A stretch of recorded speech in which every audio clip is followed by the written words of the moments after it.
Friends, ನೀವು ಬ್ರೇಕ್ಫಾಸ್ಟಿಗೆ ಏನು ಮಾಡೋದು, ಡಿನ್ನರಿಗೆ ಏನು ಮಾಡೋದು ಮತ್ತು ಮಕ್ಕಳಿಗೆ ಲಂಚ್ ಬಾಕ್ಸಲ್ಲಿ ಏನು ಮಾಡಿಕೊಡೋದು ಅಂತ ಯೋಚನೆ ಮಾಡ್ತೀರಾ. ಹಾಗಾದರೆ ನಿಮಗಾಗಿ ಈ ರೆಸಿಪಿ, ಈ ಆನಿಯನ್ ಪರೋಟ ತುಂಬ ಸಾಫ್ಟಾಗಿರುತ್ತೆ ಮತ್ತು ತುಂಬ ಈಸಿಯಾಗಿ ಮಾಡ್ಕೋಬೋದು.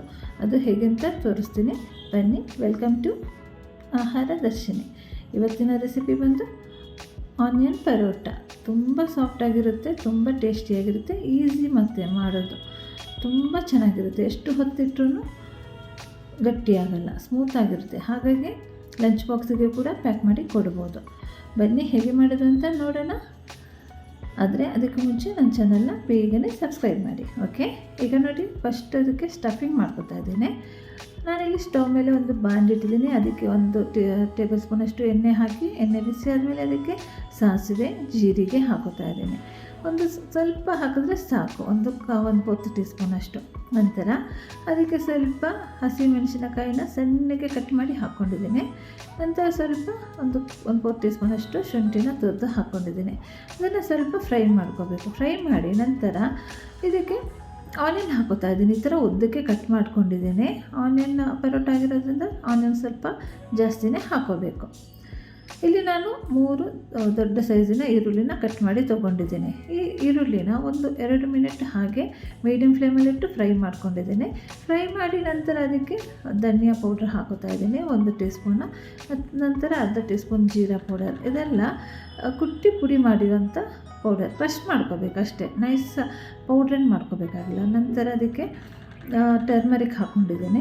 ಅರಿಶಿನ ಪುಡಿ ಹಾಕಿದ್ಮೇಲೆ ಸ್ವಲ್ಪ ಉಪ್ಪನ್ನು ಕೂಡ ಹಾಕ್ಕೊಂಡಿದ್ದೀನಿ ರುಚಿಗೆ ತಕ್ಕಷ್ಟು. ಅದನ್ನೆಲ್ಲ ಹಾಕಿ ಸ್ವಲ್ಪ ಫ್ರೈ ಮಾಡ್ಕೋಬೇಕು. ಒಂದು 30 ಸೆಕೆಂಡ್ ಫ್ರೈ ಮಾಡಿ ನಂತರ ಅದಕ್ಕೆ ಖಾರ ಬೇಕು ಅಂದರೆ ರೆಡ್ ಚಿಲ್ಲಿ ಪೌಡರ್ ಕೂಡ ಹಾಕೋಬೇಕು. ನಾನಿಲ್ಲಿ ಹಾಕ್ಕೊಂಡಿದ್ದೀನಿ.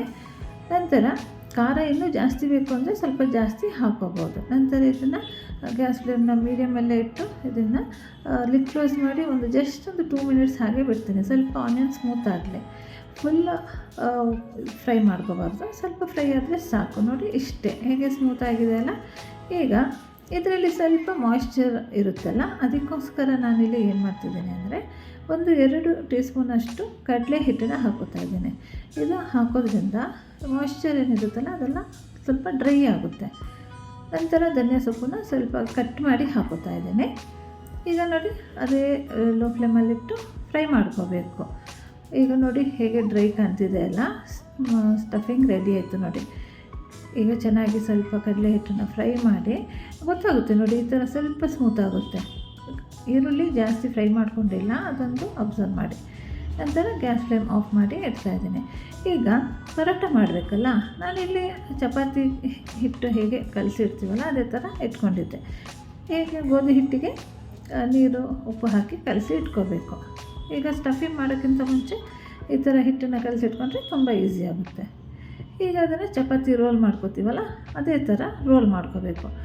ಹಿಟ್ಟು ಸ್ವಲ್ಪ ಜಾಸ್ತಿ ತೊಗೋಬೇಕು. ಈ ಥರ ರೋಲ್ ಮಾಡ್ಕೊಂಡಿದ್ದೀನಿ ನೋಡಿ. ಈಗ ಇದ್ರ ಮೇಲೆ ಸ್ಟಫಿಂಗ್ ಇಡಬೇಕು. ಈ ಥರ ಟ್ರಯಾಂಗಲ್ ಶೇಪಲ್ಲಿ ಇಟ್ಕೋಬೇಕು ಸ್ಟಫಿಂಗ್ನ. ತುಂಬ ಓವರ್ಲೋಡ್ ಮಾಡ್ಕೋಬೇಡಿ.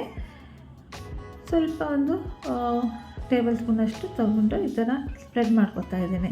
ಫುಲ್ ಚಪಾತಿಗೆ ಸ್ಪ್ರೆಡ್ ಮಾಡ್ಕೋಬಾರ್ದು, ಈ ಥರ ಟ್ರಯಾಂಗಲ್ ಶೇಪಲ್ಲಿ ಸ್ಪ್ರೆಡ್ ಮಾಡ್ಕೋಬೇಕು.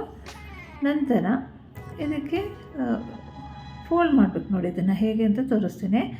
ಸ್ಟಫಿಂಗ್ ಇದೆಯಲ್ಲ, ಜಾಸ್ತಿ ಬಿಸಿ ಇರಬೇಕಾದ್ರೆ ಹಾಕೋಬೇಡಿ, ಸ್ವಲ್ಪ ತಣ್ಣಗಾಗಲಿ. ಓಕೆ ನೋಡಿ, ಈ ಥರ ಬೆಳಗ್ಗೆ ಬೇಗನೆ ಮಾಡ್ಕೋಬೋದು. ಈ ಥರ ಲಂಚ್ ಬಾಕ್ಸಿಗೆಲ್ಲ ಮಕ್ಕಳಿಗೆ ಕೊಡ್ಬೋದು, ಟೇಸ್ಟಾಗಿರುತ್ತಲ್ಲ, ಹಾಗಾಗಿ ಚೆನ್ನಾಗಿ ತಿಂತಾರೆ. ನೋಡಿ ಫೋಲ್ಡಿಂಗ್ ಹೀಗೆ ಮಾಡ್ಕೋಬೇಕು, ಟ್ರಯಾಂಗಲ್ ಶೇಪಲ್ಲೇ ಫೋಲ್ಡ್ ಮಾಡ್ಕೋಬೇಕು. ನಂತರ ನೋಡಿ, ಈಗ ಸ್ವಲ್ಪ ಹಿಟ್ಟು ಹಾಕೋತಾ ಇದ್ದೀನಿ, ಯಾಕಂದರೆ ಅದು ಡ್ರೈ ಹಿಟ್ಟು ಹಾಕಿದ್ರೆ ಅಂಟ್ಕೊಳ್ಳಲ್ಲ ನೋಡಿ. ಈಗ ಇದ್ರ ಮೇಲೆ ಧನಿಯಾ ಸೊಪ್ಪನ್ನು ಕಟ್ ಮಾಡಿ ಹಾಕ್ಕೊಳ್ತಾ ಇದ್ದೀನಿ.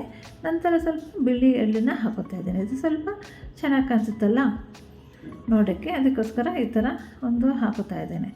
ಈಗ ನೋಡಿ ಸ್ವಲ್ಪ ಪ್ರೆಸ್ ಮಾಡ್ಕೋತಾ ಇದ್ದೀನಿ, ಯಾಕಂದರೆ ತುಂಬ ಜಾಸ್ತಿ ಪ್ರೆಷರ್ ಹಾಕಿ ಪ್ರೆಸ್ ಮಾಡಬೇಡಿ, ಯಾಕಂದರೆ ಒಳಗಡೆ ಆನಿಯನ್ ಸ್ಟಫಿಂಗ್ ಎಲ್ಲ ಇರುತ್ತಲ್ಲ, ಸ್ವಲ್ಪ ಜೆಂಟ್ಲಿ ಹೀಗೆ ಪ್ರೆಸ್ ಮಾಡ್ಕೋಬೇಕು. ಸ್ವಲ್ಪ ಈ ಥರ ಅಗಲ ನಾವು ರೋಲ್ ಮಾಡ್ಕೊಳ್ಳೋಣ. ನೋಡಿ ಟ್ರಯಾಂಗಲ್ ಶೇಪಲ್ಲಿ ಹೇಗಾಗಿದೆ ಅಂತ. ಈಗ ಇದನ್ನು ಸೇಮ್ ಚಪಾತಿ ಹೇಗೆ ನಾವು ಬೇಕ್ ಮಾಡ್ಕೋತೀವಲ್ಲ ಆ ಥರ ಮಾಡ್ಕೋಬೇಕು. ಫಸ್ಟು ಹೈ ಫ್ಲೇಮಲ್ಲಿಟ್ಟು ಒಂದು ಸೈಡನ್ನು ಜಸ್ಟ್ 30 ಸೆಕೆಂಡ್ ನಾವು ಒಂದು ಸೈಡನ್ನು ಫ್ರೈ ಮಾಡ್ಕೋಬೇಕು. ನಂತರ ಏನು ಮಾಡಬೇಕಂದ್ರೆ ಇದನ್ನು ಫ್ಲಿಪ್ ಮಾಡ್ಕೋಬೇಕು. ಫ್ಲಿಪ್ ಮಾಡಿ ಗ್ಯಾಸ್ ಫ್ಲೇಮ್ನ ಲೋ ಅಲ್ಲಿಟ್ಟು ಟರ್ನ್ ಮಾಡ್ಕೊತಾ ಫ್ರೈ ಮಾಡ್ಕೋಬೇಕು. ಸ್ಲೋಲಿ ಫ್ರೈ ಮಾಡ್ಕೊಳ್ಳೋಣ. ಈ ಥರ ಮಾಡಿದ್ರೆ ಒಳಗಡೆಲ್ಲ ಚೆನ್ನಾಗಿ ಬೇಕಾಗಿರುತ್ತೆ. ಓಕೆ, ಈ ಥರ ಮಾಡ್ಕೋಬೇಕು ನೋಡಿ. ನಂತರ ಇದು ಎಷ್ಟು ಚೆನ್ನಾಗಿ ಕಲರ್ ಬಂದಿದೆ ಅಂತ ಮತ್ತೆ ಫ್ಲಿಪ್ ಮಾಡ್ಕೋತೀವಲ್ಲ, ಆವಾಗ ಗ್ಯಾಸ್ ಫ್ಲೇಮ್ನ ಫುಲ್ ಹೈ ಮಾಡ್ಕೋಬೇಕು. ಹೈ ಮಾಡಿ ಮತ್ತೆ ಚೆನ್ನಾಗಿ ಬೇಕ್ ಮಾಡ್ಕೋಬೇಕು. ಆವಾಗ ಎರಡು ಕಡೆನೂ ಚೆನ್ನಾಗಿ ಫ್ರೈ ಆಗಿರುತ್ತೆ ಮತ್ತು ಬೆಂದಿರುತ್ತೆ ಒಳಗಡೆ ಎಲ್ಲ. ಕಲರ್ ಕೂಡ ನೋಡಿ ಎಷ್ಟು ಚೆನ್ನಾಗಿ ಬಂದಿದೆ ಅಂತ. ನೋಡಿದ್ರಲ್ಲ ಎಷ್ಟು ಚೆನ್ನಾಗಿ ಈರುಳ್ಳಿ ಪರೋಟ ಮಾಡ್ಕೋಬೋದು ಅಂತ. ತುಂಬಾ ಟೇಸ್ಟಿಯಾಗಿರುತ್ತೆ. ಒಂದು ಸಲ ಮಾಡಿ ನೋಡಿ. ಇದನ್ನು ಕಟ್ ಮಾಡಿ ತೋರಿಸ್ತೀನಿ. ಎಷ್ಟು ಸ್ಮೂತಾಗಿ ಸಾಫ್ಟಾಗಿ ಲೇಯರ್ ಕೂಡ ಇದೆ ನೋಡಿ. ನೋಡಿದ್ರೇ ಚೆನ್ನಾಗಿ ಅನಿಸಿದೆ. ತಿನ್ನೋಕ್ಕೂ ಕೂಡ ಅಷ್ಟೇ ಟೇಸ್ಟಿ ಇರುತ್ತೆ ನೋಡಿ. ಕಟ್ ಮಾಡಿ ತೋರಿಸ್ತೀನಿ ನೋಡಿ ಎಷ್ಟು ಸ್ಮೂತಾಗಿದೆ ಅಂತ.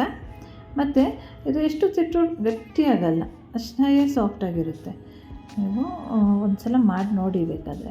ಓಕೆ ಫ್ರೆಂಡ್ಸ್, ಈ ವಿಡಿಯೋ ಇಷ್ಟ ಆಗಿದ್ದರೆ ಒಂದು ಥಮ್ಸ್ ಅಪ್ ಕೊಡಿ ಮತ್ತು ಸಬ್ಸ್ಕ್ರೈಬ್ ಮಾಡೋದನ್ನು ಮರಿಬೇಡಿ. ತಪ್ಪದೆ ಸಬ್ಸ್ಕ್ರೈಬ್ ಮಾಡಿ, ನನಗೆ ಸಪೋರ್ಟ್ ಮಾಡಿ.